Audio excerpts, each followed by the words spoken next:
mean, when I talk to my parents, it's very much Korea in the 1950s, 60s, 70s was still a very poor country.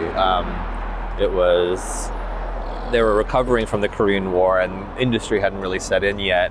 So there was, at the time, it didn't seem like there was a future. I remember my mom talking about coming to the US, and she was, it really strikes me, she really was surprised when she got here and the streets were paved with pavement.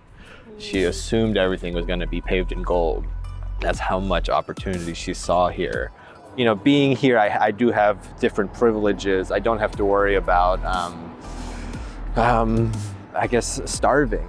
This is a wealthier country, so I can have like very different wants, needs, and desires than my parents did, and I can't let the burden of what they want for me to dictate my life. At some point I have to forge my own identity. So it's about, you know, kind of keeping that history close, but not letting it define you. 그런데 여기서 이제 this year I have to figure out what I'm going to do.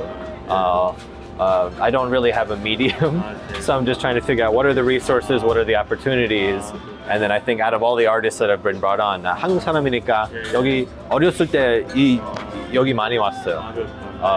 한국 가족이 Lansdale에서 we moved to Lansdale, but all the businesses were still here. So every weekend we were coming here for dentist appointments, grocery shopping, all of that. But we don't anymore now that Ashi is out there.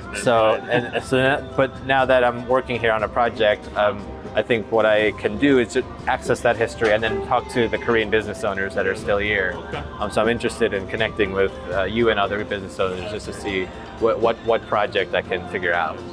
So as I was telling another business owner, I'm not an artist with a medium. You know, I didn't go like, I think I have a degree in sculpture, mostly because sculpture is miscellaneous in contemporary art school.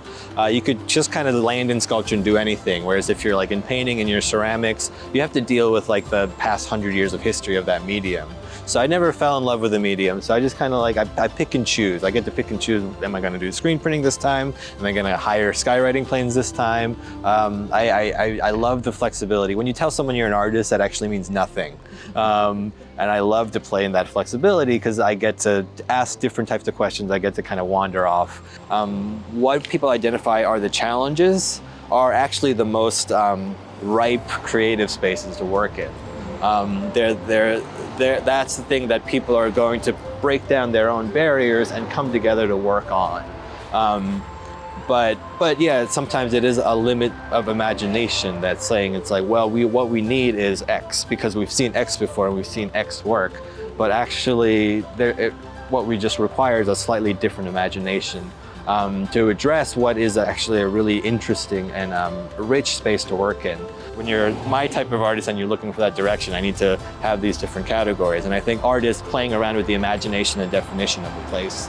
So I think I'm starting to get to what the challenge is, and I need to do that, the shaking of the dustbin to see like, okay, what's the right way to approach this opportunity? Because the specifics that made this Koreatown vibrant have changed. So how do we kind of deal with those new resources and new opportunities that could be here?